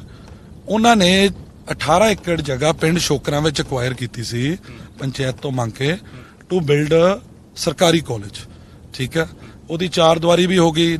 35 ਤੋਂ 40 ਹਜ਼ਾਰ ਇੱਕ ਬੱਚੇ ਦੀ ਫੀਸ ਹੁੰਦੀ ਸਮੈਸਟਰ ਦੀ, ਸਾਲ ਦਾ ਲੱਖ ਰੁਪਇਆ। ਕਿਹੜਾ ਗਰੀਬ ਆਪਣਾ ਬੱਚਾ ਪੜ੍ਹਾ ਲੂਗਾ? ਮੇਰੇ ਇਲਾਕੇ 'ਚ ਸਰਕਾਰੀ ਕਾਲਜ ਨਹੀਂ ਸੀਗਾ। ਅੱਜ ਪਿੰਡ ਜਾੜਲਾ ਉਹਦੀ ਮੰਡੀ ਮੇਨ ਰੋਡ ਦੇ ਉੱਪਰ 18 ਕਰੋੜ ਰੁਪਏ ਦੀ ਲਾਗਤ ਨਾਲ 6 ਏਕੜ ਵਿੱਚ ਸਰਕਾਰੀ ਕਾਲਜ ਬਣ ਚੁੱਕਿਆ, ਜਿਹਦੇ ਵਿੱਚ ਇਸ ਟਾਈਮ ਤੇ 250 ਬੱਚੇ ਦੀ ਸਟਰੈਂਥ ਆ। ਇਹ ਜਿਹੜੇ ਕੰਮ ਤੁਸੀਂ ਗਿਣਾ ਰਹੇ ਹੋ ਇਹਨਾਂ ਦੇ ਫੰਡ ਕਿਹਨਾਂ ਨੇ ਪ੍ਰੋਵਾਈਡ ਕੀਤੇ ਸੀ? ਕੈਪਟਨ ਸਾਹਿਬ ਨੇ ਕੀਤੇ ਸੀ? ਮੈਂ ਆਫੀਸਰਸ ਕੋ ਜਾ ਕੇ, ਮੇਰੇ ਗ੍ਰੈਂਡਫਾਦਰ ਜਦ 92 ਚ ਕੈਬਨਿਟ ਮਿਨਿਸਟਰ ਸੀ, ਜਿਨੇ ਤੁਹਾਡੇ ਸੈਕਟਰੀ ਲੈਵਲ ਦੇ ਜਾਂ ਇਨਫੈਕਟ ਚੀਫ ਸੈਕਟਰੀ ਜਾਂ ਐਡੀਸ਼ਨਲ ਚੀਫ ਸੈਕਟਰੀ ਲੈਵਲ ਦੇ ਆਫੀਸਰਸ ਆ, ਉਸ ਟਾਈਮ ਤੇ ਉਹ ਨਵੀਂ ਭਰਤੀ ਸੀ। ਉਹਨਾਂ ਦੇ ਮੇਰੇ ਗ੍ਰੈਂਡਫਾਦਰ ਨਾਲ ਅੱਛੇ ਤਾਲੁਕਾਤ ਸੀ, ਕੋਈ ਪਰਸਨਲ ਰਿਲੇਸ਼ਨ ਵੀ ਹੁੰਦੇ ਆਫਿਸਰਸ ਨਾਲ। ਮੈਂ ਉੱਥੇ ਜਾ ਕੇ ਉਹਨਾਂ ਨੂੰ ਰਿਕੁਐਸਟ ਕਰਦਾ ਰਿਹਾ, ਜੋ ਮੇਰੇ ਪਰਿਵਾਰ ਨੇ ਆਪਣੀ ਲੰਬਾ ਸਮਾਂ ਜਿਹੜੀ ਇੱਥੇ ਸੇਵਾ ਕੀਤੀ ਹੈ, ਜੋ ਰਿਲੇਸ਼ਨ ਬਿਲਡ ਕੀਤੇ ਆ, ਉਹ ਰਿਲੇਸ਼ਨਸ ਨੂੰ ਯੂਜ਼ ਕਰਦੇ ਹੋਏ ਮੈਂ ਕਰਾਇਆ। ਅੱਛਾ, ਇੱਕ ਸਵਾਲ ਲੋਕਾਂ ਦਾ ਵੀ। ਤੁਸੀਂ ਇੱਕ ਸੈਕਿੰਡ, ਤੁਸੀਂ ਯੂਥ ਦੀ ਗੱਲ ਪੁੱਛੀ ਸੀ, ਹੁਣ ਯੂਥ ਦਾ ਸੁਣ ਲਓ ਪੂਰਾ। ਇੱਕ ਤਾਂ ਕਾਲਜ ਨਹੀਂ ਸੀ, ਕਾਲਜ ਲਿਆਤਾ। ਖੇਲੋ ਇੰਡੀਆ ਦਾ ਪ੍ਰੋਜੈਕਟ ਜਿਹੜਾ ਭਾਰਤ ਸਰਕਾਰ ਦੀ ਸਕੀਮ ਆ, 20 ਕਰੋੜ ਦਾ ਖੇਡ ਸਟੇਡੀਅਮ ਮੈਂ ਨਵਾਂ ਸ਼ਹਿਰ ਵਿੱਚ ਪਾਸ ਕਰਾਇਆ। ਉਹ ਵੀ ਜਾ ਕੇ ਮੌਕੇ ਤੇ ਦੇਖ ਲਓ ਕੰਮ ਚੱਲ ਰਿਹਾ ਜਾਂ ਨਹੀਂ ਚੱਲ ਰਿਹਾ, ਤੁਹਾਡੇ ਸਾਹਮਣੇ ਆ ਜਾਊਗਾ। 5 ਸਾਲ ਚ ਬਿਨਾਂ ਚੀਫ ਮਿਨਿਸਟਰ ਦੇ ਆਸ਼ੀਰਵਾਦ ਦੇ ਸਰਕਾਰੀ ਕਾਲਜ ਲਿਆਂਦਾ। ਕੈਪਟਨ ਸਾਹਿਬ ਤੋਂ ਅਲੱਗਾ ਤੁਸੀਂ ਇਹ ਕੰਮ ਕਰਵਾਉਂਦੇ ਰਹੇ ਹੋ, ਉਹਨਾਂ ਨੂੰ ਕਦੀ ਨਹੀਂ ਤੁਸੀਂ ਜਾ ਕੇ ਰਿਕੁਐਸਟ ਕੀਤੀ? ਨਹੀਂ, ਮੈਂ ਕਦੀ ਨਹੀਂ ਕੀਤੀ ਜੀ। ਇਹ ਤੁਸੀਂ ਆਪ ਹੀ ਅਫਸਰਾਂ ਦੇ ਕੋਲ ਜਾ ਕੇ ਆਪਣੀ ਜਿੰਨੀ ਤੁਹਾਡੀ ਜਾਣ ਪਛਾਣ ਹੈ ਉਹਦੇ ਕਰਕੇ ਹੋਇਆ? ਬਿਲਕੁਲ। ਹੁਣ ਦਿੱਲੀ ਜੇ ਖੇਲੋ ਇੰਡੀਆ, ਇਨਫੈਕਟ ਹੋਰ ਵੀ ਕਈ ਪੋਲੀਟੀਸ਼ੀਅਨਸ ਦੇ ਖੇਲੋ ਇੰਡੀਆ ਦੇ ਪ੍ਰੋਜੈਕਟ ਉਹਨਾਂ ਨੇ ਅਪਲਾਈ ਕੀਤੇ ਸੀ, ਪਾਸ ਹੀ ਨਹੀਂ ਹੋਏ। ਚਲੋ ਪ੍ਰਮਾਤਮਾ ਦੀ ਦਇਆ ਨਾਲ ਇੰਨਾ ਕੋ ਆਪਣਾ ਪ੍ਰੇਮ ਪਿਆਰ ਹੈਗਾ ਕਿ ਆਪਾਂ ਨਵੇਂ ਸ਼ਹਿਰ ਵਾਸਤੇ ਕੰਮ ਕਰਾ ਸਕੇ। ਅੱਜ 20 ਕਰੋੜ ਦਾ ਖੇਡ ਸਟੇਡੀਅਮ ਜੇ ਨਵੇਂ ਸ਼ਹਿਰ ਆਇਆ, ਕਾਲਜ ਆਇਆ, ਸਕੂਲ ਜਿਹੜਾ ਨਵਾਂ ਬਣਾਇਆ, ਸੜਕਾਂ ਬਣਾਈਆਂ, ਇਹੀ ਡਿਵੈਲਪਮੈਂਟ ਹੁੰਦੀ ਆ। ਅੱਛਾ, ਇੱਕ ਲੋਕਾਂ ਦਾ ਸਵਾਲ ਹੈ। ਮੈਂ ਰਸਤਾ ਪੁੱਛਣ ਲਈ ਇੱਕ ਉੱਥੇ ਖੜ ਗਿਆ ਲੋਕਾਂ ਦੇ ਕੋਲ, ਤਾਂ ਮੈਂ ਕਿਹਾ ਵੀ ਕਿੱਦਾਂ ਵੀ ਤੁਹਾਡੇ ਹਲਕੇ ਦਾ ਕਿੱਦਾਂ ਐਮਐਲਏ ਸਾਹਿਬ ਕਿਵੇਂ ਨੇ, ਤਾਂ 2 ਮਿੰਟ ਆਪਾਂ ਗੱਲਬਾਤ ਇੱਥੇ ਕਰ ਲੈਂਦੇ ਆ। ਕਿਤੇ ਵੀ ਉਹਨਾਂ ਨੂੰ ਪੁੱਛਿਆ ਮੈਂ, ਉਹ ਕਹਿੰਦੇ ਵੀ ਉਹਨਾਂ ਨੂੰ ਸਵਾਲ ਇੱਕ ਜ਼ਰੂਰ ਪੁੱਛਿਓ। ਕਹਿੰਦੇ 4.5 ਸਾਲ ਉਹਨਾਂ ਨੇ ਹਾਊਸ ਟੈਕਸ ਦੀ ਇੱਕ ਲੈਟਰ ਆਈ ਸੀ ਉਹਨਾਂ ਕੋਲ, ਉਹ ਕਹਿੰਦੇ ਕਿ ਗਵਾਚ ਗਈ। 4.5 ਸਾਲ ਬਾਅਦ ਉਹਨਾਂ ਨੂੰ ਹੁਣ ਉਹ ਐਪਲੀਕੇਸ਼ਨ ਲੱਭੀ ਹੈ। ਕੋਈ ਇਸ ਤਰੀਕੇ ਹਾਊਸ ਟੈਕਸ ਜਿਹੜੇ ਹੁੰਦੇ ਨੇ, ਹਾਊਸ ਟੈਕਸ ਦੀ ਕੋਈ ਉਹਨਾਂ ਨੇ ਸਵਾਲ ਕੀਤਾ, ਕਹਿੰਦੇ ਪੁੱਛਿਓ ਜ਼ਰੂਰ ਉਹਨਾਂ ਨੂੰ। ਕੋਈ ਇਦਾਂ ਨਹੀਂ, ਮੈਂ ਤੁਹਾਨੂੰ ਦੱਸਣਾ ਚਾਹੁੰਦਾ, ਤੁਸੀਂ ਤਾਂ ਬ੍ਰਦਰ ਪੜ੍ਹੇ ਲਿਖੇ ਇਨਸਾਨ ਹੋ। ਜਿਹੜੇ ਕੋਈ ਮਿਊਨਿਸਪਲ ਕਮੇਟੀ ਹੁੰਦੀ ਆ, ਉਹ ਆਪਣੇ ਆਪ 'ਚ ਇੱਕ ਹਾਊਸ ਹੁੰਦਾ। ਠੀਕ ਹੈ, ਮਿਊਨਿਸਪਲ ਕਮੇਟੀ ਕੋ ਆਪਣੀ ਪਾਵਰਸ ਹੈ, ਵਿਧਾਨ ਸਭਾ ਕੋ ਆਪਣੀ ਪਾਵਰਸ ਆ, ਐਂਡ ਪਾਰਲੀਮੈਂਟ ਕੋਲ ਆਪਣੀ ਪਾਵਰਸ ਆ। ਹਰ ਇੱਕ ਹਾਊਸ ਆਪਣੇ ਆਪਣੇ ਏਰੀਆ ਵਿੱਚ ਸੁਪਰੀਮ ਆ। ਠੀਕ ਹੈ, ਹੁਣ ਗੱਲ ਇਹ ਆ ਕਿ ਜਿਹੜੇ ਤੁਸੀਂ ਕੈਂਡੀਡੇਟ ਦੀ ਗੱਲ ਕਰਦੇ ਹੋ, ਮੇਰੇ ਨੇੜੇ ਦੇ ਸਾਥੀ ਜਿਹੜੇ ਮੈਨੂੰ ਛੱਡ ਕੇ ਅੱਜ ਕਿਤੇ ਹੋਰ ਗਏ ਆ, ਉਹ 5 ਸਾਲ ਕਮੇਟੀ ਦੇ ਪ੍ਰਧਾਨ ਸੀਗੇ। ਮੈਂ ਉਹਨਾਂ ਨੂੰ 5 ਸਾਲ ਇਹ ਰਿਕੁਐਸਟ ਕਰਦਾ ਰਿਹਾ ਕਿ ਆਪਾਂ ਉਹ ਫੈਸਲੇ ਕਰੀਏ ਜਿਹੜੇ ਲੋਕਾਂ ਦੇ ਹਿੱਤ ਦੇ ਆ। ਉਹ ਅਨਫੋਰਚੂਨੇਟਲੀ ਉਹਨਾਂ ਦਾ ਜਿਹੜੀ ਪ੍ਰੈਫਰੈਂਸ ਸੀਗੀ, ਉਹ ਸ਼ਹਿਰ ਦੇ ਕੁਝ 3-4 ਬੜੇ ਵਪਾਰੀਆਂ ਪ੍ਰਤੀ ਜ਼ਿਆਦਾ ਸੀਗੀ। ਠੀਕ ਹੈ, ਜੋ ਵੀ ਉਹਨਾਂ ਦਾ ਥਾਟ ਪ੍ਰੋਸੈਸ ਸੀ, ਚਲੋ ਉਹਦਾ ਜਵਾਬ ਉਹ ਬਿਹਤਰ ਦੇ ਸਕਦੇ, ਮੈਂ ਉਹਦੇ ਬਾਰੇ ਨਹੀਂ ਟਿੱਪਣੀ ਕਰਨਾ ਚਾਹੁੰਦਾ। 2017 ਚ ਕਾਂਗਰਸ ਪਾਰਟੀ ਦੀ ਇੱਕ ਗਵਰਨਮੈਂਟ ਆਪਣੀ ਜਦ ਗਵਰਨਮੈਂਟ ਬਣੀ, ਲੋਕਲ ਗਵਰਨਮੈਂਟ ਡਿਪਾਰਟਮੈਂਟ ਨੇ ਇੱਕ ਐਡਵਾਈਜ਼ਰੀ ਜਾਰੀ ਕੀਤੀ ਸਾਰੀ ਯੂਐਲਬੀਜ਼ ਨੂੰ। ਮੈਂ ਤੁਹਾਨੂੰ ਚਿੱਠੀ ਵੀ ਸ਼ੇਅਰ ਕਰ ਦੂੰਗਾ ਕਿ ਜਿਹੜੇ ਡਿਵੈਲਪਮੈਂਟ ਚਾਰजेस ਆ ਉਹ ਘੱਟ ਰੱਖੇ ਜਾਣ ਤਾਂ ਕਿ ਲੋਕੀ ਆਪਣੇ ਨਕਸ਼ਾ ਪਾਸ ਕਰਾ ਸਕਣ। ਅਨਫੋਰਚੂਨੇਟਲੀ ਕਿਉਂਕਿ ਮੈਂ ਇੰਨੀ ਇਨ ਡੈਪਥ ਮੈਨੂੰ ਨੌਲੇਜ ਨਹੀਂ ਸੀ, 26 ਸਾਲ ਮੇਰੀ ਉਮਰ ਸੀ, ਮੇਰੇ ਲਈ ਵੀ ਨਵਾਂ ਐਕਸਪੀਰੀਅੰਸ ਸੀ। ਹੁਣ ਜ਼ਰੂਰੀ ਤਾਂ ਹੈ ਨਹੀਂ ਕਿ ਸੌਂ ਚੱਕਦੇ ਹੀ ਸਾਰਾ ਕੁਝ ਦਿਮਾਗ 'ਚ ਫਿੱਟ ਹੋ ਜਾਣਾ, ਅਕਸਰ ਐਕਸਪੀਰੀਅੰਸ ਨੂੰ ਸਮਾਂ ਤਾਂ ਲੱਗਦਾ ਹੀ ਆ। ਸੋ ਜਦ ਆਪਣਾ ਉਹਨਾਂ ਨੂੰ ਕਿਹਾ ਗਿਆ ਕਿ ਇਹ ਚਾਰजेस ਘਟਾਓ, ਲੋਕਾਂ ਨੂੰ ਰਾਹਤ ਦਿਓ, ਤੁਸੀਂ ਸੀਵਰੇਜ ਉਹ ਥਾਵਾਂ ਤੇ ਪਾਓ ਜਿੱਥੇ ਆਲਰੇਡੀ ਘਰ ਬਣ ਚੁੱਕੇ ਆ, ਰਾਦਰ ਦੈਨ ਜਿਹੜੀ ਕੋਈ ਇਲੀਗਲ ਕਲੋਨੀ ਕਿਸੇ ਬੜੇ ਵਪਾਰੀ ਨੇ ਬਣਾਈ ਹੈ, ਘਰ ਕੋਈ ਬਣਿਆ ਨਹੀਂ, ਤੁਸੀਂ ਉੱਥੇ ਸੀਵਰੇਜ ਪਾ ਰਹੇ ਹੋ, ਉੱਥੇ ਸੜਕਾਂ ਬਣਾ ਰਹੇ ਹੋ। प्रेफरेंस उत्थे दो जिथे पॉपुलेशन है, not don't give preference to 2-3 big ਵਪਾਰੀਜ਼। ਮੇਰੀ ਤਾਂ ਇਹੀ ਲੜਾਈ ਸੀ, ਹੋਰ ਤਾਂ ਕੀ ਲੜਾਈ ਸੀ। ਇਹ ਲੜਾਈ ਮੈਂ ਨਵਾਂ ਸ਼ਹਿਰ ਦੇ ਲੋਕਾਂ ਦੇ ਵਿੱਚ ਰੱਖੀ ਔਰ ਲੋਕਾਂ ਨੇ ਉਹਦਾ ਜਿਹੜਾ ਸਾਲ ਪਹਿਲਾਂ ਰਿਜ਼ਲਟ ਕਮੇਟੀ ਦਾ ਦਿੱਤਾ ਤੁਹਾਡੇ ਸਾਹਮਣੇ ਆ, ਚੌਥੀ ਵਾਰੀ ਕਮੇਟੀ ਬਣਾਈ ਆ। ਸੋ ਉਹ ਜਿਹੜੀ ਚਿੱਠੀ ਜਿਹੜੀ 2017 ਚ ਜਿਹੜੀ ਸਰਕਾਰ ਨੇ ਕੱਢੀ ਸੀ, ਜਿਹੜੀ ਕਿ ਅੱਜ ਜਿਹੜੇ ਆਮ ਆਦਮੀ ਪਾਰਟੀ ਦੇ ਕੈਂਡੀਡੇਟ ਆ ਜਿਨ੍ਹਾਂ ਨੂੰ ਲਾਗੂ ਕਰਨੀ ਚਾਹੀਦੀ ਸੀ, ਜੋ ਉਹਨਾਂ ਨੇ ਨਹੀਂ ਕੀਤੀ, ਠੀਕ ਹੈ, ਕਿਉਂਕਿ ਉਹ ਆਪਣਾ ਇੱਕ ਵੱਖਰਾ ਗਰੁੱਪ ਜਿਹਾ ਬਣਾ ਕੇ ਚੱਲਦੇ ਸੀ ਐਮਸੀਜ਼ ਦਾ। ਹੁਣ ਲਾਗੂ ਹੋ ਗਈ ਆ? ਹਾਂ ਬਿਲਕੁਲ ਲਾਗੂ ਹੋ ਗਿਆ। ਪਹਿਲਾਂ 818 ਰੁਪਏ ਪਰ ਸਕੁਅਰ ਯਾਰਡ ਡਿਵੈਲਪਮੈਂਟ ਚਾਰजेस ਸੀ। ਤਾਂ ਲੋਕ ਇਹੀ ਕਹਿੰਦੇ ਨਾ ਕਿ 4.5 ਸਾਲਾਂ ਚ ਹੋਈ ਨਹੀਂ, ਆਖਰ ਚ ਆ ਕੇ ਤੁਸੀਂ ਕਰ ਰਹੇ ਹੋ। ਰਿਕੁਐਸਟ ਤਾਂ ਸੁਣ ਲਓ, ਪਹਿਲਾਂ 818 ਰੁਪਏ ਡਿਵੈਲਪਮੈਂਟ ਚਾਰजेस ਸੀਗੇ ਪਰ ਸਕੁਅਰ ਯਾਰਡ। ਮੇਰੀ ਕਮੇਟੀ 'ਚ ਮੈਂ ਲੋਕਾਂ ਵਿੱਚ ਗਿਆ, ਮੈਂ ਕਿਹਾ ਕਿ ਹਾਊਸ ਸੁਪਰੀਮ ਹਾਊਸ ਵਿੱਚ ਮਤਾ ਪੈਂਦਾ, ਇਸ ਬੰਦੇ ਨੇ 3 ਸਾਲ ਨਹੀਂ ਪਾਇਆ, ਮੈਂ ਰੌਲਾ ਪਾਉਂਦਾ ਰਿਹਾ, ਸ਼ਹਿਰ ਦਾ ਹਿੱਤ ਦਾ ਇਹ ਕੰਮ ਨਹੀਂ ਕਰ ਰਿਹਾ, ਸ਼ਹਿਰ ਨੂੰ ਪਿੱਛੇ ਛੱਡ ਕੇ 2-4 ਬੰਦਿਆਂ ਨੂੰ ਜ਼ਿਆਦਾ ਫਾਇਦਾ ਦੇ ਰਿਹਾ, ਮੇਰਾ ਇਸ ਗੱਲ ਤੇ ਸਾਥ ਦਿਓ। ਸ਼ਹਿਰ ਨੇ ਮੇਰਾ ਸਾਥ ਦਿੱਤਾ, ਮੇਰੀ ਕਮੇਟੀ ਬਣਾਈ। ਕਮੇਟੀ 'ਚ ਪਹਿਲਾ ਮਤਾ ਮੈਂ ਡਿਵੈਲਪਮੈਂਟ ਚਾਰजेस ਘਟਾਉਣ ਦਾ ਲਿਆਂਦਾ ਜੇ ਕਮੇਟੀ ਮੇਰੀ ਬਣੀ। ਪਹਿਲਾਂ ਤਾਂ ਕਹਿਣ ਨੂੰ ਮੇਰੀ ਕਮੇਟੀ ਸੀ, ਜੇ ਮੇਰੇ ਕੋਲ ਆਖੇ ਨਹੀਂ ਕਿਸੇ ਨੇ ਲੱਗਣਾ ਤਾਂ ਮੇਰੀ ਕਾਦੀ ਕਮੇਟੀ ਆ। ਮਤਾ ਤਾਂ ਐਮਸੀਆਂ ਨੇ ਪਾਣਾ, ਪ੍ਰਧਾਨ ਨੇ ਪਾਣਾ। ਹੁਣ ਜੇ ਮੇਰੇ ਕਹੇ ਤੇ ਉਹ ਮਤਾ ਵੀ ਨਹੀਂ ਪਾਉਂਦੇ ਤਾਂ ਫਿਰ ਮੇਰੀ ਕਾਦੀ ਕਮੇਟੀ ਆ, ਨਾ ਦੀ ਕਮੇਟੀ ਹੋ ਗਈ। ਹਾਂ ਹੁਣ ਮੇਰੀ ਕਮੇਟੀ ਬਣ ਗਈ, ਮੈਂ ਡਿਵੈਲਪਮੈਂਟ ਚਾਰजेस ਘਟਾਤੇ। ਦੱਸੋ ਹੁਣ ਇਸ ਗੱਲ ਦਾ। ਚਲੋ ਆਖਰ ਦੇ ਵਿੱਚ ਤੁਹਾਡਾ ਪ੍ਰੋਗਰਾਮ ਵੀ ਹੈ ਅੱਗੇ, ਆਖਰ ਦੇ ਵਿੱਚ ਹੁਣ ਚੰਨੀ ਸਰਕਾਰ ਦੀਆਂ ਨੀਤੀਆਂ ਠੀਕ ਲੱਗੀਆਂ ਇਹ 111 ਦਿਨ? ਬਿਲਕੁਲ 100% ਠੀਕ ਹੈ। ਜੋ ਕੰਮ ਉਹਨਾਂ ਨੇ 3 ਮਹੀਨਿਆਂ 'ਚ ਕੀਤਾ, ਮੈਂ ਸਮਝਦਾ 3 ਸਾਲ ਦਾ ਕੰਮ 3 ਮਹੀਨਿਆਂ 'ਚ ਕੀਤਾ। ਜਿਹੜੇ ਕੈਪਟਨ ਅਮਰਿੰਦਰ ਸਿੰਘ ਜੀ ਕਹਿੰਦੇ ਸੀ ਕਿ ਬਿਜਲੀ ਸਮਝੌਤੇ ਨਹੀਂ ਰੱਦ ਹੋ ਸਕਦੇ, ਕੀਤੇ ਰੱਦ ਨਹੀਂ ਕੀਤੇ? ਦੱਸੋ, ਮੈਂ ਪੁੱਛ ਰਿਹਾ ਤੁਹਾਨੂੰ ਜਵਾਬ। ਹੁਣ ਤੁਸੀਂ ਵੀ ਦੱਸ ਦਿਓ। ਹੋਏ ਆ ਨਾ 3 ਰੁਪਏ ਯੂਨਿਟ ਬਿਜਲੀ ਘਟਾਈ, ਠੀਕ ਹੈ। ਇੰਨੀ ਦੇਰ ਦਾ ਲੰਬੇ ਸਮੇਂ ਦਾ ਇੱਕ ਫੈਸਲਾ ਸੀਗਾ ਜਿਹੜਾ ਹੋ ਜਾਣਾ ਚਾਹੀਦਾ ਸੀ। ਜਿਹੜੇ ਲੋਕੀ ਇੱਕ ਗੱਲ ਦਾ ਮੈਨੂੰ ਵੀ ਜਵਾਬ ਦਿਓ, ਰੇਤ ਸਸਤੀ ਕਰਨ ਨੂੰ ਕਿਹਾ ਸੀ, ਰੇਤ ਸਸਤੀ ਹੋਈ? ਬਿਲਕੁਲ ਹੋਈ ਹੈ ਜੀ। ਨਹੀਂ ਹੋਈ, ਕਿਤੇ ਨਹੀਂ ਹੋਈ। ਤੁਸੀਂ ਜਿੱਥੇ ਜਾ ਕੇ ਲਓਗੇ ਉਹ ਪੁਰਾਣੇ ਰੇਟ ਤੇ ਰੇਤ ਮਿਲਦੀ ਹੈ ਤੁਹਾਨੂੰ। ਬ੍ਰਦਰ ਏਦਾਂ ਜੋ ਉਹਨਾਂ ਨੇ ਰੇਟ 5.5 ਰੁਪਏ ਜੋ ਵੀ ਉਹਨਾਂ ਨੇ ਕਿਹਾ ਸੈਂਕੜਾ, ਜਿੱਥੇ ਲੋਡਿੰਗ ਹੁੰਦੀ ਆ ਉੱਥੇ ਉਹੀ ਰੇਟ ਆ। ਹੁਣ ਉਸ ਤੋਂ ਬਾਅਦ ਡਿਪੈਂਡ ਕਰਦਾ ਲੌਜਿਸਟਿਕਸ ਤੇ, ਟਰਾਂਸਪੋਰਟਰ ਦਾ ਆਪਣਾ ਖਰਚਾ। ਮੇਰੀ ਰਿਕੁਐਸਟ ਆ ਤੁਸੀਂ ਕਿਸੇ ਟਰਾਂਸਪੋਰਟਰ ਨਾਲ ਗੱਲ ਕਰ ਲਓ, ਠੀਕ ਹੈ। ਜੇ ਤੁਹਾਨੂੰ ਕੋਈ ਸ਼ੱਕ, ਆਪਾਂ ਹੁਣੇ ਹੀ ਕੈਮਰਾ ਔਨ ਕਰਦੇ ਕਰਦੇ ਚੱਲ ਜਾਂਦੇ ਆ, ਇੱਥੇ ਇੱਕ ਲੀਗਲ ਕੁਐਰੀ ਹੈਗੀ ਆ, ਆਪਾਂ ਚੈੱਕ ਕਰ ਆਂਦੇ ਆ। ਮੈਂ ਇਹਦੇ ਵਿੱਚ ਇੱਕ ਗੱਲ ਇਹਦੇ ਵਿੱਚ ਇਹ ਕਰਨੀ ਚਾਹੁੰਦਾ ਕਿ ਜਿਹੜਾ ਆਮ ਵਿਅਕਤੀ ਹੈ ਜਿਹਨੇ ਇੱਕ ਛੋਟਾ ਘਰ ਬਣਾਉਣਾ, ਕੀ ਉਹ ਪਹਿਲਾਂ ਦਰਿਆ ਦੇ ਉੱਪਰ ਜਾਊਗਾ ਰੇਤ ਲੈਣ? ਇਹ ਤਾਂ ਦੇਖੋ ਉਹਨਾਂ ਦੀ ਮਰਜ਼ੀ ਆ। ਜੇ ਉਹਨਾਂ ਨੇ ਡਾਇਰੈਕਟਲੀ ਉੱਥੋਂ ਬੈਨੀਫਿਟ ਲੈਣਾ, ਆਪਣਾ ਵਹੀਕਲ ਜਾ ਕੇ ਉੱਥੋਂ ਲੀਗਲੀ ਪਰਚੇਸ ਕਰ ਸਕਦੇ, ਕੌਣ ਰੋਕਦਾ? ਜੇ ਉਹ ਨਹੀਂ, ਉਹਨਾਂ ਕੋਲ ਕੋਈ ਟਰਾਂਸਪੋਰਟੇਸ਼ਨ, ਫਿਰ ਜਿਹੜੇ ਟਰਾਂਸਪੋਰਟਰ ਨੇ ਉਹਦਾ ਖਰਚਾ ਕੀਤਾ। ਜੇ ਇਹੀ ਨੀਤੀ ਨਾਲ ਬਣਾਉਣੀ ਸੀ, ਇਸ ਨੀਤੀ ਨਾਲ ਤਾਂ ਪਹਿਲਾਂ ਵੀ ਸਸਤੀ ਮਿਲਦੀ ਸੀ, ਅਸੀਂ ਆਪ ਲਿਆਉਂਦੇ ਰਹੇ ਜਾ ਕੇ ਆਪਣੇ ਘਰ ਬਣਾਉਣ ਦੇ ਲਈ। ਕੀ ਡੀਲਰ ਦੇ ਥਰੂ ਸਸਤੀ ਨਹੀਂ ਮਿਲ ਰਹੀ? ਡੀਲਰ ਤਾਂ ਉਸੇ ਰੇਟ ਤੇ ਫਿਰ ਦੇ ਰਿਹਾ ਨਾ।